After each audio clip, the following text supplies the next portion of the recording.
Okay, bear in mind as we're going to talk about what happens when we sin, just take a deep breath. And this is the way God designed the world, that we will sin, and it's impossible to never sin unless we are gifted without a Yetzer Hara, like a Tzaddik Gamor. Okay, so this is what happens when we sin. When a person sins, God forbid, during the time of sin, the person is momentarily separated from Hashem. Soon after the sin is committed, instantly the person is reunited with Hashem. The separation in minor sins is as long as the person is engaging in the sin. Not so with the cardinal sins like idolatry. Once the tshuva is done, then the separation ends. One may argue that in reality, there is no option, because the Talmud states when one sins because he relies on a subsequent tshuva, God does not allow him to participate and practice that tshuva.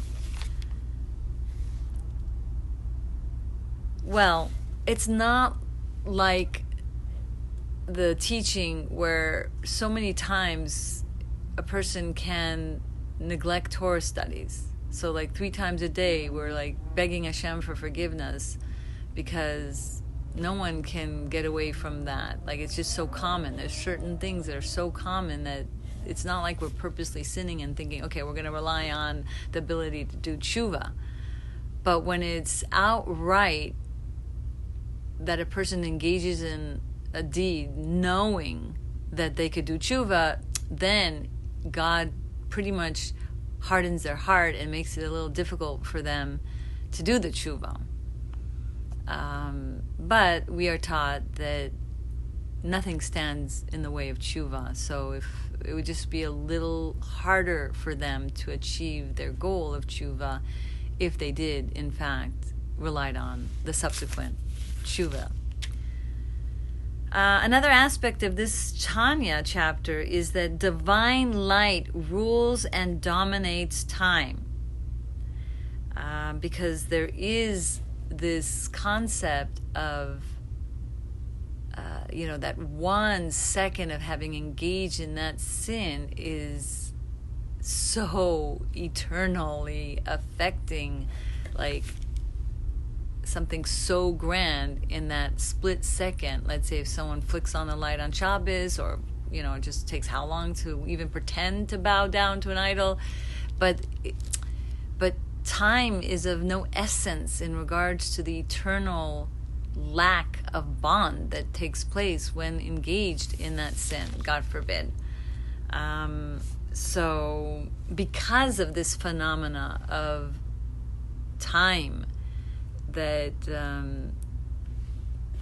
is eternal and that is not equated with the time spent on this earth when we did sin, that the soul deep within us realizes that it doesn't want to then separate itself from Hashem, and that's why it would even be willing to die, because it doesn't calculate, this is just 1 second and then I'll do tshuva and I'll be fine. It has an awareness of that sever, and therefore it is willing to die al kiddush Hashem, in martyrdom, because otherwise why would it?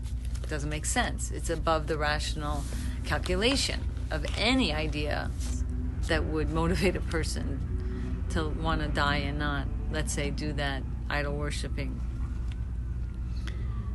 And so, as this is true for the negative, it's true for the positive. The 1 second of a mitzvah can outweigh hours and hours of deeds under the sun. And the bond is eternal for that split second in that deed of, let's say, giving a charity to someone that just took so little time.